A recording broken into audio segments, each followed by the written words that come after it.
Chris, para comenzar me gustaría preguntarte cómo mejora o cómo evoluciona esta secuela respecto a la primera película y también por la evolución de tu personaje, de Tyler Rake, especialmente en el plano emocional. Yeah. The first film was action-packed, adrenaline-driven. I think we achieved some things that hadn't been seen on screen before. There was a grit and authenticity to it, which audiences appreciated. It wasn't all green screen special effects, it was all in camera. But the emotional component to it was fairly minimal. It was there as a suggestion, but we didn't really articulate or dive too deep into it outside of probably one scene from the first film. So this was a great opportunity in the second one to, again, we knew the action was going to be there. I knew Sam Hargrave was going to elevate it and do something bigger and better again. But what I think we were most excited about was the emotional component and the fact that we could almost have an origin story for the second time. We got to really explain who this character was, what made him tick, what happened to his wife and his son, why he is the way he is, basically. And then by doing so, the emotional component, character development, complements the action. You know, if you just have action with no real connection to an audience on an emotional level, it's just noise. Whereas this time round, you understand what they're going through and it means something, it holds a greater depth. Ayer pudimos disfrutar aquí en Madrid de la película en el cine, en una pantalla grande. No sé si te da un poco de pena o de rabia que una película con escenas tan potentes y espectaculares no se pueda ver en pantalla grande. I am, yeah, because I feel like it's a different experience, you know. I'm so thankful that there's an opportunity for people to see this film. I love the fact that Netflix has given even more room for stories to be told and films to be made. But look, that's just the nature of the world we live in with the exponential growth of different mediums and different ways people consume entertainment now.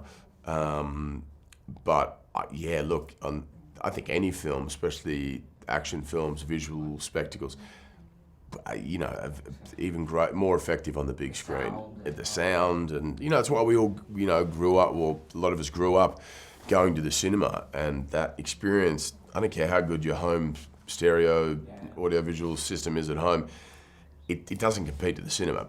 But that said, it's a hell of a ride, and it's still gonna have you on the edge of your seat or the edge of your couch at home. So, check it out. Y ahora que has hablado de cómo ha cambiado la industria, te quería también preguntar por la complicada situación de la industria en Hollywood. Tras varias semanas de huelga de guionistas, parece que también se acerca una huelga de actores. ¿Cuál es tu opinión al respecto? Yeah. Look, it's incredibly complicated, you know, and I think everyone has the right to speak up and be heard, and that's what the discussions are occurring now, and I hope for everyone's sake it gets sorted out sooner than later.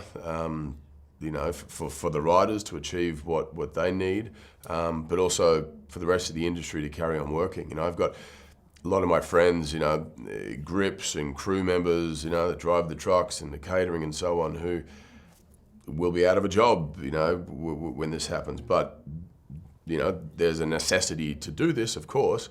I just hope everyone comes to an agreement and an understanding that services all and everyone's happy and we can carry on making movies.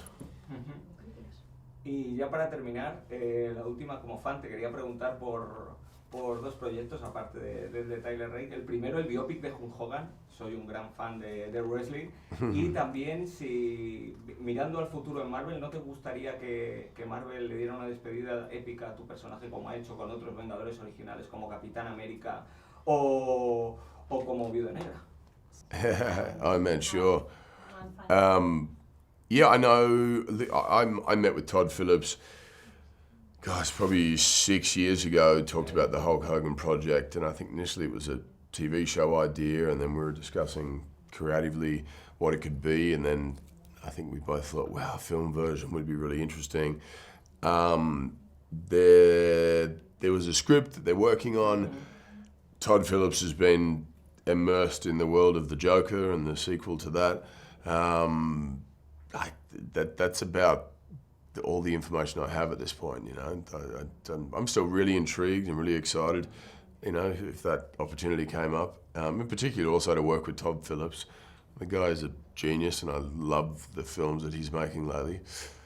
And what was the second? Well, do you think it is a great? A great ending, yeah. Like Iron Man and Yeah, I feel like the story's not done yet with Thor, Yeah. and just on a personal level, you know, I feel I've loved every time I played the character.